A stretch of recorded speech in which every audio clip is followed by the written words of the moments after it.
The moment Arielle saw her mother connected to those machines, she almost stopped breathing. The ICU lights flickered cold blue against the glass as she stood there trembling, unable to move. Her reflection stared back at her like a ghost, pale, broken, empty. Inside the room, Vespera lay motionless beneath white hospital sheets. Bruises stained her face deep purple. An oxygen tube rested beneath her nose. The heart monitor beeped slowly. Too slowly. Arielle pressed a shaking hand against the smudged glass and swallowed the sob clawing up her throat. Just 12 hours earlier, they were eating dinner together in their tiny apartment. Now her mother looked like she had survived a war. And maybe she had. The apartment door had exploded inward just after midnight. 3 men. Heavy boots. Leather jackets. Cold eyes. "Your uncle owed money," one of them growled. Arielle still remembered how her mother stepped in front of her instantly. Protecting her.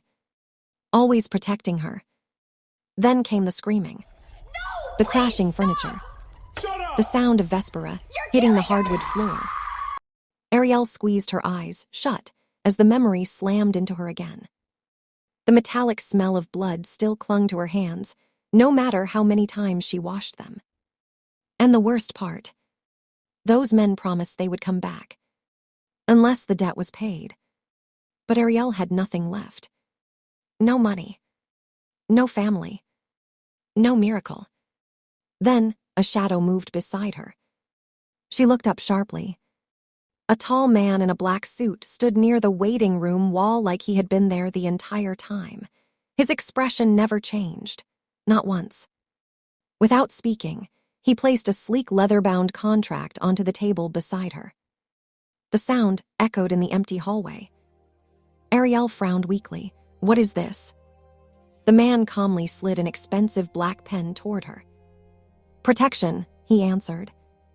His voice was emotionless, almost frighteningly calm. "The medical bills will disappear. The men responsible will disappear. Your mother will never be touched again." Arielle's heartbeat quickened. There has to be a catch. There is. The man's dark eyes finally lifted toward her. "You will marry Seo Daejin Valkyr." Silence. Even the beeping machines inside the ICU suddenly felt distant. Arielle's lips parted slightly. The mafia boss. The suited man said nothing. But he didn't need to. Everyone in the city knew that name. Seo Daejin Valkyr. The devil in a black suit. A man so feared that politicians lowered their voices when speaking about him. People vanished for crossing him. Entire gangs disappeared overnight. And now, he wanted her. Arielle looked through the ICU glass one more time. Her mother looked so small, so fragile. Tears streamed down Arielle's face as she grabbed the pen. Her signature shook violently across the page. The moment the ink dried, her life no longer belonged to her. But somewhere far away from that hospital room, 3 violent men unknowingly signed their own death warrants. Because they had made one catastrophic mistake. They laid hands on the only mother the devil had ever known. The wedding felt less like a ceremony, and more like an execution. Cold morning sunlight poured through the private chapel windows, but it brought no warmth. Arielle stood at the end of the aisle in a white lace gown, clutching a bouquet so tightly her fingers hurt. Her breathing was uneven beneath the veil. She felt trapped. Every guest inside the chapel looked dangerous. Silent men in black suits lined the walls. Watching. Waiting. The heavy chapel doors closed behind her with a deep boom. And then she saw him. Seo Daejin Valkyr. Standing at the altar. Motionless. His tailored black suit fit him like armor. Broad shoulders, sharp jawline, pale skin untouched by emotion. A faint scar rested across his forehead like a warning carved into flesh. But it was his eyes that terrified her most. Dark. Cold. Unreadable. Not a trace of warmth. not even curiosity. As Arielle slowly approached him, her heels echoed loudly through the chapel. Daejin never looked away from her. Not once. Yet somehow, he still felt emotionally miles away. The ceremony lasted 12 minutes. 12. No vows. No smiles. No romance. Only the sharp scratching sound of fountain pens signing contracts. A business deal disguised as marriage. When it ended, Daejin simply turned and walked away. Like she was already expected to follow. And she did. Because she had nowhere else to go. The mansion was horrifying. Massive iron gates closed behind the luxury sedan, with a metallic groan that sent chills down Arielle's spine. Armed guards stood across the estate like statues. The mansion itself looked beautiful from the outside. But inside, it felt empty. Like a prison pretending to be paradise. Daejin finally stopped walking beneath an enormous crystal chandelier. The soft, golden light reflected across the marble floor as he turned toward her slowly. One hand slipped casually into his pocket. His face remained expressionless. "Let's make one thing clear," he said coldly. His deep voice echoed through the massive foyer. "This is a contract, not a romance." Arielle lowered her gaze instantly. "You stay on your side of the house. I stay on mine." His eyes narrowed slightly. No emotions, no expectations. Every word landed like ice. Arielle hugged the bouquet against her chest like a shield. Daejin noticed. His jaw tightened for half a second before disappearing again beneath that frozen mask. "Follow the rules," he continued quietly, "and your mother stays safe." Then he walked away. Just like that. Leaving Arielle completely alone inside a palace that felt colder than the hospital. Weeks passed in silence. A painful silence. The mansion developed its own strange rhythm. Arielle learned the sound of Daejin's footsteps from across entire hallways. She learned when his voice became dangerous during late-night phone calls behind office doors. She learned when enemies threatened his empire.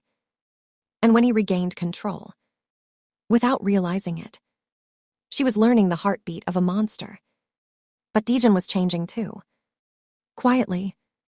Secretly. He memorized the hours she visited the kitchen at night. Soon, fresh coffee somehow appeared before she arrived. He adjusted meetings so he could return earlier. The iron gates no longer opened loudly after midnight. Servants stopped disturbing her sleep. Neither of them acknowledged it. Neither of them crossed the line. But the distance between them was shrinking anyway. And that terrified them both. One rainy night, Arielle returned from visiting her mother at the hospital.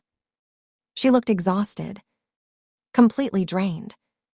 Her makeup could no longer hide the redness around her eyes. As she walked through the dark mansion searching for water, she accidentally passed Daejin's study. The door was slightly open. He sat alone inside the shadows. Reading files. A glass of untouched whiskey rested near his hand. Daejin looked up slowly when he sensed her presence. Their eyes met. For the first time, Arielle didn't run. She leaned weakly against the doorway instead. And Daejin finally saw it. The grief. The loneliness. The exhaustion she carried every single day inside his home. Something shifted inside him. A crack in the ice. A dangerous crack. Because for the first time in years, Seo Daejin Valkyr felt guilt. Real guilt. The truth destroyed him 3 nights later. Rain hammered violently against the study windows, while Daejin reviewed internal syndicate files. Routine work. Until he found a hidden report. His expression changed instantly. A hospital photograph slipped from the folder onto the desk. An elderly woman. Bruised face. Oxygen tubes. Blood. Daejin froze. The world around him disappeared. His breathing stopped. No. His voice cracked for the first time in years. It was Vespera, the woman who once sheltered him as a bleeding, abandoned child in the slums. The woman who fed him when nobody else would.